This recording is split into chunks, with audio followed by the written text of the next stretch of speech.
You guys shouldn't buy a gimbal right now. Let me explain. Gimbals are stabilizers that you put your camera on, like this one. You put it on here and it stabilizes the footage, making it not shaky, which can be useful in a lot of situations. And for those beginner videographers getting into the space, they might think, oh, we need to get this because all the pros have it. Well, let me tell you guys, don't get it. First, you gotta learn to use your camera just handheld, and also first buy a tripod because tripods are amazing. You can use them for anything. So I would recommend always buy a tripod first.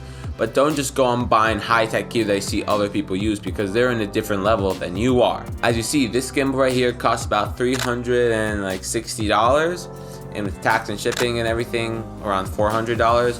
I also bought this handle which attaches to it, so it's kind of like an extra grip, which I absolutely love. I bought this gimbal because I had a gimbal before this, which I did buy in the beginning, which was a mistake, but I mean it kind of helped. I didn't use it that much. It was the Ronin SC. I sold it so I could buy this gimbal.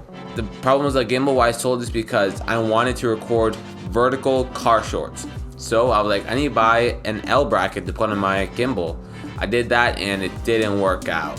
So I had to return the L bracket and sold my gimbal to buy this one, which shoots vertical natively. This is Ronin RS3 Mini. Absolutely love it. I bought it to film car shorts because I know I'm on a different level than those beginners. So I'm starting out to expand my skills, and when you expand your skills, you have to also expand your gear. You can't stay on the beginner gear the whole time. But don't just buy it just to buy it. Like, let's say I just want a new GoPro and I buy it. I have no use for it and I don't use it. And I just spent like $300, $400 on a GoPro that I don't use. So always make sure before buying gear, always have a use case for it. Because if you have no use case, you're just wasting money. I have experience with buying stuff that I don't need. And I'm trying to give you guys advice so you don't make the same mistake because trust me, it costs a lot of money. See you guys later.